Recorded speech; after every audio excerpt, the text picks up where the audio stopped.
Hi guys, and welcome back to my YouTube channel. I am so excited to be speaking to you in the new year. You guys, happy new year. This is January 2025 and I'm just so grateful, just so thankful to be here speaking to you. 2024 was an amazing year. I'm not going to rehash the past and how I was absent. But welcome to the new year. Let's just move forward like nothing happened. This is a fresh relationship between me and you, okay? This is a very new relationship. Let's not spoil it with the past. But guys, happy new year. 2025 is going to be an amazing year. It's going to be a beautiful year. But it's not going to be an amazing year and a beautiful year just by chance, or just because you said it, or just because it's a new year. Literally, it's just a change in the calendar. It's just a change in the date. Nothing makes January 1st different from December 31st or September 15th. Like, it's just a different day in the calendar year, right? What makes it new, what is going to make it different is what you do about it. Is what you do in the new year. It's going to be the changes that you make to your life, okay? See, let me just tell you people, this year, me I plan to make 2025 the best year of my life. By God, I'm telling you. I'm not even like, I'm gonna try my best. Obviously, mom proposes and God disposes. I'm gonna do my best this year to show up as much as I can across all the things that I want to do, and just do the best that I can, and just see, like this year I'm like, okay, I'm just betting on myself and saying, I'm gonna go do this, I'm gonna go do that. Let's see where it leads us, okay? Let's see where it leads me. So I'm bringing you on this journey with me. I want to share with you what I plan to do this year to make my year the best year of my life, to make my year great, to make my year different from the other years that I've had. Not because my other years were my worst years or like they were terrible years, but I just know that they could have been better. There are things that I could have done to make my year better, and so this year I'm gonna do that. So I'm bringing you on this journey to say, this is what I'm doing, you can do it too, okay?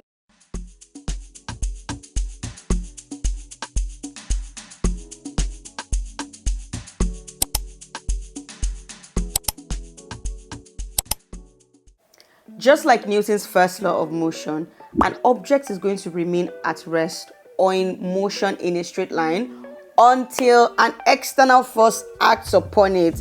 So your life, the situation that you're in, whatever it is that you're going through, is going to remain the same, okay?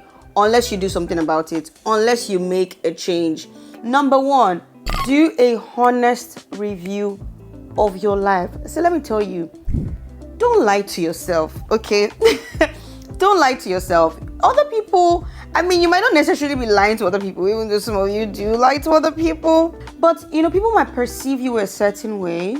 Maybe your siblings, your friends, your boss at the office. They might perceive you a certain way. They might think that you're doing well for yourself. They might think, oh, XYZ, ABC, she's doing great. BC is doing great. Claire is doing fantastic. Dikpo is amazing. He's doing great for himself. And they're even hailing you. They're telling you that, I look up to you, sir, boss, chairman. My chairman, I hail you. They're hailing you. But deep down, that this is not really your best. You can lie to everybody else. You can posture. Just like you can packaging. Say fake it till you make it, right? Like you can package. When you go back and it's just you need to really sit down and don't lie to yourself and do a honest review of your life. Where am I right now in my life, right? Where do I want to be? Is this what I should be doing? Maybe there is something that you need to address. Maybe in your career or in your job, you're not really as good as you should be. And you don't have to wait till your boss realizes it or they start chasing you about it, or even if you've gotten promotion at work, that you've just been working at 50% of your capacity, you can do more. So be honest with yourself. Where am I? Where have I been, in my life, at the different areas of my life, across the different categories that you're interested in, analyzing or just improving? And where do I need to be? What changes do I need to make? What are the things that I need to improve on? Just don't lie to yourself. Do a honest review of your life. That's what, again, I'm taking you through the steps that I'm doing for the year that you can also do. Number 2, so after you've done a honest review and you know that, okay, I'm at 30% to I can do something to at least come up to 70, then you need to set goals, right? I know you're like, here we go again. Goals. Your goals need to be smart. They need to be measurable. They need to be achievable. I've heard this over and over. Yada yada yada. Muyiwamg coming again to tell me to set goals. You need to set goals, okay? You need to set those goals and you need to write them down. You know, sometimes people tell you things over and over, but it doesn't really sink in. Like, you need to hear it 1 time, 2 times, 3 times, 4 times, like sometimes up to 7 times. I think there's even a marketing rule about saying something 7 times before you actually make a purchase. So maybe this is one of those things where you've heard it so many times, but you've actually not really acted on it. People say set goals. Like, the goals are in my head. I know the things I want to do. I know I want to write that exam. I know I want to, improve, go to the gym. Write it down. Write it down. See, let me tell you, scientifically, right, like according to studies, people that write down their goals are 42% more likely to achieve them. Just by writing it down, 42% more likely. Like, look at that. Like, it is science. Aside from scriptures even saying that write the vision and make it plain, science literally says people that write their goals, they are 42% more likely to achieve those goals. So write it down, bring it out of your head, put it on paper. I mean, obviously it doesn't have to be literal pen and paper. It can be your notes, it can be your laptop or whatever. Just write it down, make it plain. This is what I want to do. These are the goals that I've set for myself, right? Now that we have written these goals down, what do we do next? Number 3, break them down into actionable steps. Again, I know you're like, I already know this, but did you do it though? So break it down into actionable steps. One thing I'm doing for this year is I'm planning my year by quarters. I'm not planning for the whole year 2025 all at once. I mean, I have a general idea of how I want my 2025 to go. I have a general idea of what I want to achieve, my overarching goals. I kind of like know them. But in terms of specific goals, I'm doing it by quarter. January, February, March, I know what I want to do. It is clear cut, I know it. What I'm doing in June, July, August, September, not quite sure yet in specifics. But January, February, March, I got it. Clear. Let me give a business example. For instance, I have a hair brand, right? Like, I literally have a hair brand. Not just for the example. I have a hair brand. I'm selling wigs, extensions, and all these things. Let's assume I want to sell 1,000 wigs this year. That means that, okay, I need to sell like 250 wigs per quarter. And when you look at it from the 1,000 wigs, that seems like a lot. Okay, if I'm going to sell 250 wigs per quarter, what do I need to do? What kind of marketing? What extent of marketing? Like, how many people need to even see my products before 250 people buy? Do you understand? It helps you to really put things in perspective, to know, is this a realistic goal? Is this achievable? Can I really do I need to reevaluate this goal? Do you see? It just helps you to put things in perspective. So break it down, break your goals down into actionable steps. Okay, I want to eat more healthy. How? Like, you don't just want to, maybe you are someone that eats a lot of carbs, I'm not saying carbs are bad. I love carbs, and the nutritionist listening to me, please. I'm not saying carbs are bad. But let's say you want to reduce your carbs, you know that you overconsume carbs. You're not just going to wake up one day and say, I want to cut out carbs completely. No, you take small steps, actionable steps. What am I going to do? Okay, am I going to cut, instead of eating rice 3 times a day, maybe let me cut it down to twice. Substitute with other things, right? Just make it actionable. Break it down to the nitty-gritty, to the tiniest, like, bring it to the beginning so that you can see if this is actually really achievable. Do you need to reevaluate it? Do you need to rewrite it? Do you need to make it better? Do you need to adjust it? And not even just so you can see if it's achievable, but also so you can follow through with that plan. If you don't break it down into actionable steps, if you just have this idea, okay, I want to go to the gym, I want to eat healthy, I want to sell 1,000 wigs. How, right?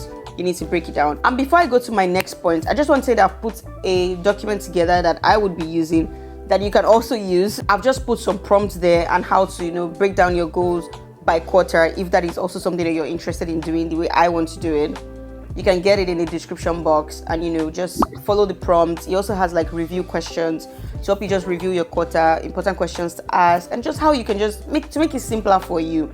You can check the link in the description box to get it. Now let me go to my fourth point, which is to break it down into weekly tasks and do weekly reviews, weekly and monthly reviews. Now, I know that it seems like I'm saying a lot of things, but I promise you, I'm not. Let me tell you where I started from. I started from doing a honest review of your life, right? So when you do a honest review and you see where the gaps are, you see where the lapses are, then from those lapses, you now set the goals. Do you see? Now, when you set the goals, you have overarching goals. Okay, this is what I want to achieve. These are the gaps I need to close. Then you now break it down into actionable steps. And I give the example of maybe you want to sell 1,000 wigs, or you want to go to the gym, for instance. When are you going to go to the gym, right? How are you going to go to the gym even, or would you prefer to exercise at home? Or would you rather take up running, instead of going to the gym? Maybe you prefer to walk and take runs instead. What are the things you're going to do? Or are you just going to be going up and down the stairs in your house 5 times a day? Just breaking it down into actionable steps so you know that, okay, this is what I'm doing to achieve my goal. Now, I'm now saying after breaking it down into actionable steps, like I said, I'm doing mine per quarter, then bring it down a bit, right? To break it into weekly goals or weekly tasks. Let me not say goals, weekly tasks. Now, let's say, let's go with the exercise example. This week, how am I going to achieve this goal of going to the gym? You have to bring it to on a weekly basis. What am I going to do? Am I going to go to the gym once a week, twice a week, 3 times a week? Have I even signed up at the gym? Have I even signed up at the gym, right? Do I need to sign up at the gym? What gym am I going to sign up at? Again, these things are very simple. And you might be sitting there listening to me, you're like, I've heard these things over and over. These are simple things. They actually work. If they don't work, people are not going to be telling you to like do it. Like, it actually works. That is why. And I'm just here to remind you that if you're going to make 2025 a good year for yourself, if you're going to make 2025 a great year, it's often said that it is insanity or foolishness to do the same things over and over again and expect different results. So if you've done your own thing like 2024, 2023, the same goals, the same achievements that you wanted to achieve since 2019, it is still on your 2025. In fact, let's not say 2025, it was still on your 2024 list. You've still not achieved them. Why don't you try something different? I'm just trying to encourage you. Why don't you try something different? Why don't you try this, right? So let me know if you're going to be trying it. Put it in the description box. And maybe at the end of the quarter, I'll come and do another review to say, okay, guys, this is how the quarter has gone. Did I achieve my goals or not? Let's keep ourselves accountable and just keep it going, right? Okay, so let me continue. Back to the weekly goals. One of the reasons why setting weekly tasks is very important is because you can forget your goals. Hey, see, I'm telling you, you can forget. Because I used to forget my goals though. I can set a goal. Like a couple of months ago, I was going through some notes I'd written like 2019 or something. I don't even know what year, just a couple of years ago. And I saw some goals that I had written down. I'm like, I set this goal. I had this goal for myself. Wow, interesting. Nice goal. Did I achieve it? No. Because I didn't even remember that I set that goal for myself. You don't want to set a goal in January and then in March or May, when you're going through your list, like, I actually set this goal. That's why it's important that after you've done the whole breaking it down, you actually have weekly tasks for yourself. Okay, this week, what am I going to do? Let's take an example, spiritual growth. Let's say this year you want to grow better, you want to, read your Bible more, you want to pray more. What does that look like on a weekly basis? Let me tell you what it looks like. It looks like having a plan for what time you're going to pray, right?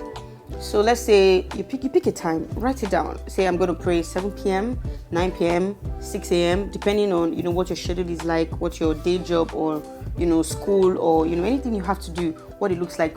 Pick something that actually works. You need to plan it.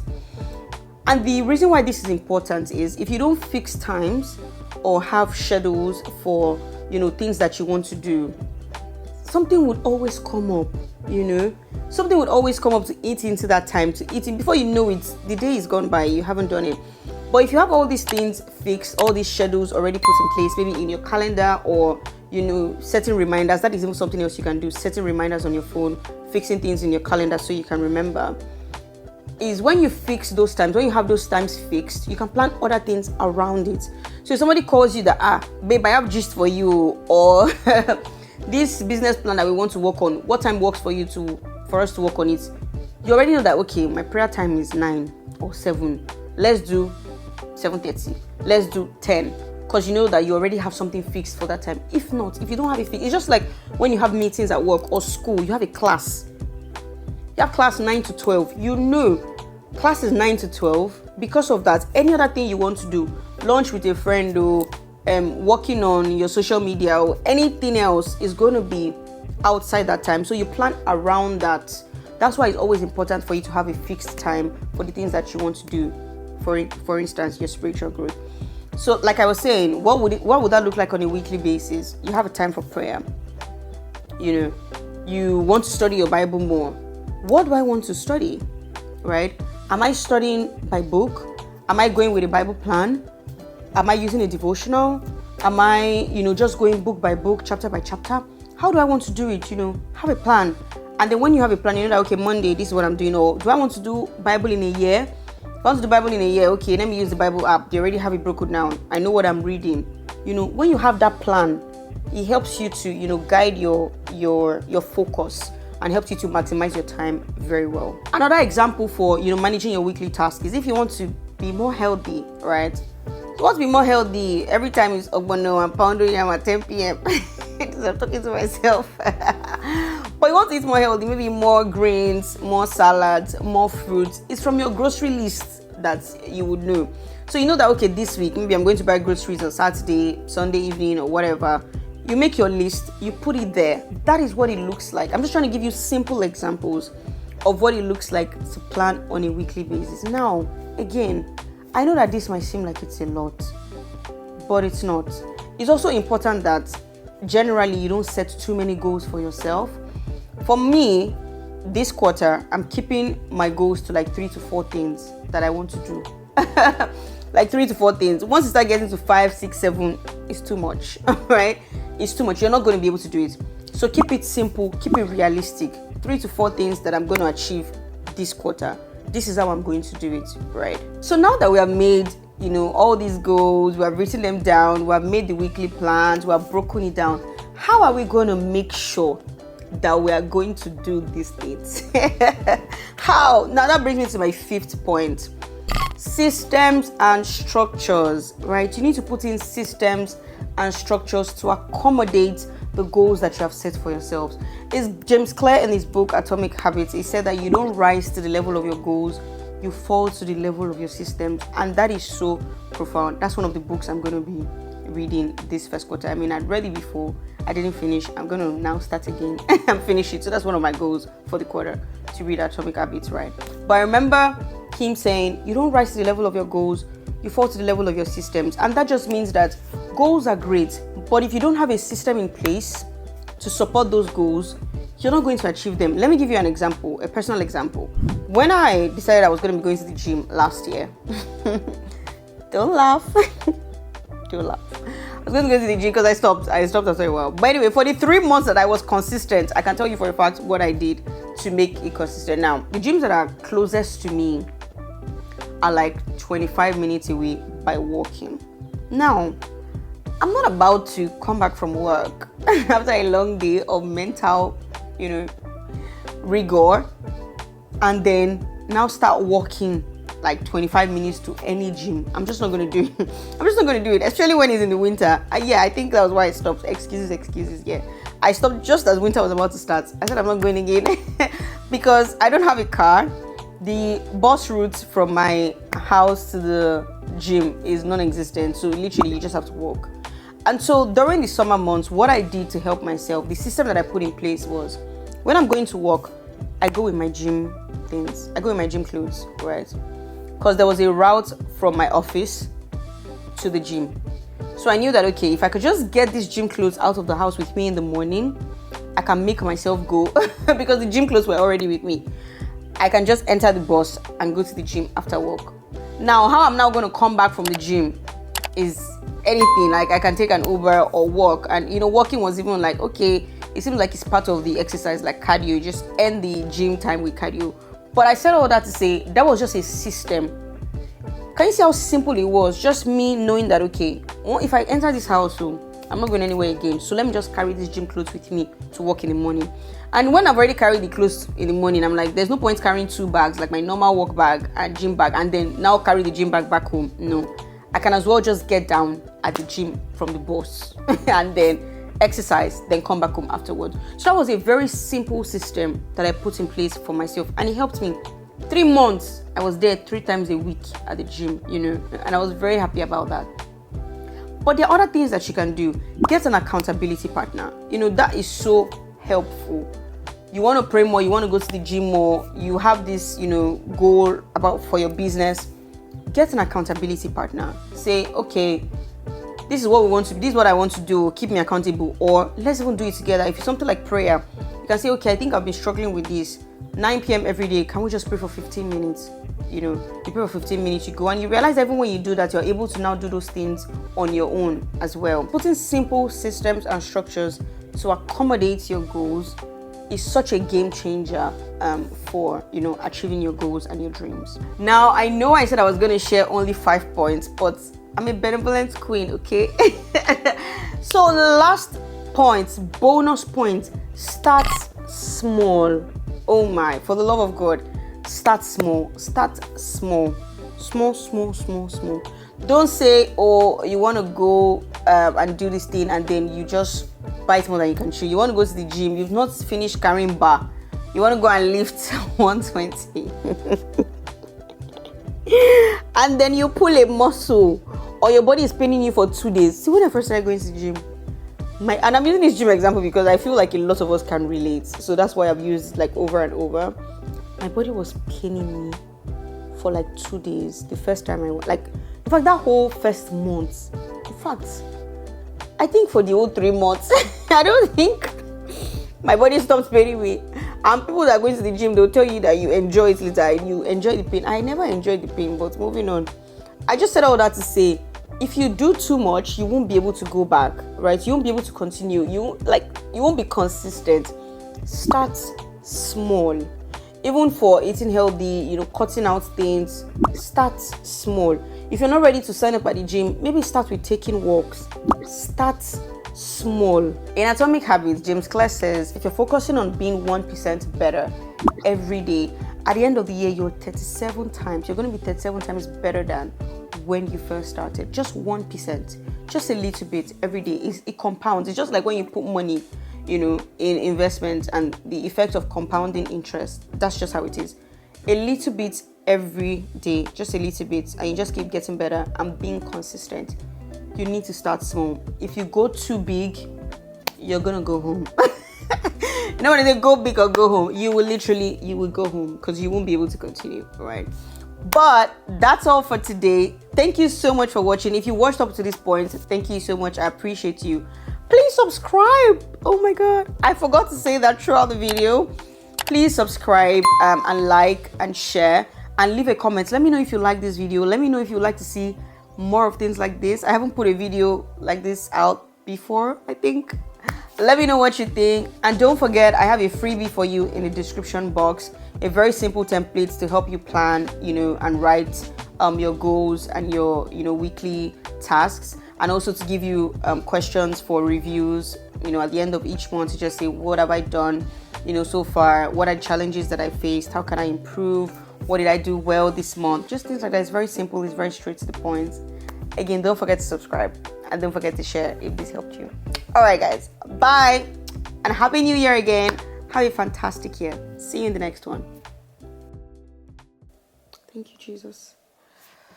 Okay. What if I find out that this thing has not been recording? God, I beg.